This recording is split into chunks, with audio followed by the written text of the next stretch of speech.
Fishing is so fabulous anyway. I just love it. It's like a whole territory out there. You know how people go in the desert and they love the desert? Well, I just love the ocean.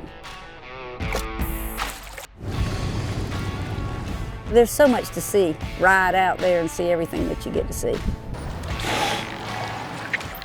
I was born here, right here, and I've lived here all my life. This is where the story gets kind of really interesting. My father retired from working with Al Capone between 1930 and 1933.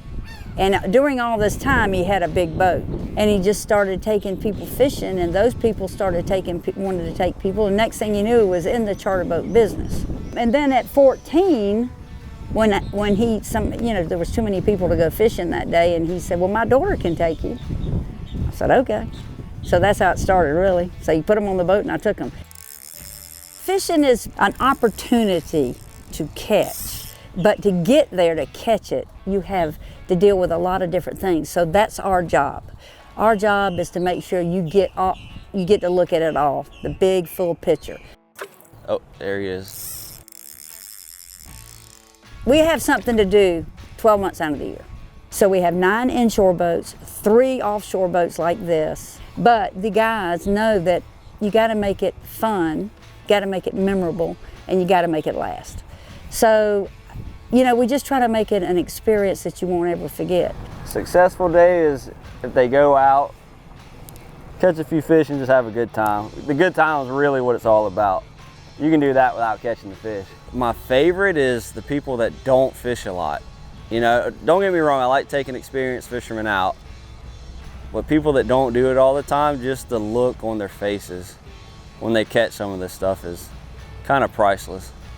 Fishing has evolved and changed a lot. You wouldn't know this unless you fished as long as I did. There'd be no way for you to know it. I used to fish all the time with my father.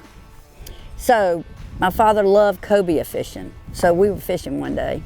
I was with him, and he'd take his old big boat and go up by the buoy and cast his live shrimp out. He smoked a big old cigar, and boy, he'd get excited. He'd be throwing the float over there, and he'd get him, and the more he'd fight him, the more smoke would go around his head. I used to marvel at that, about all that smoke around his head. So I was fishing, I threw my cork in there, and that fish takes off, and I'm screaming and hollering, and he's saying, you got him, reel, reel, reel. I said, Daddy, it's too big, I don't think I can do it. He said, you gotta do it.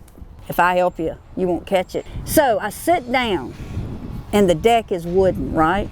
It tears the whole bottom of my pants out because it's dragging me across it, and I got splinters. But it was a 80-pound fish, and I didn't weigh 80 pounds. It was so cool.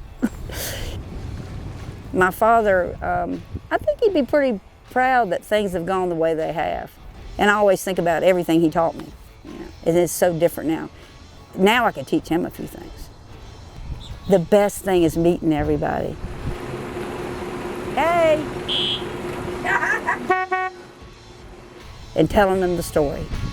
I'm full of stories.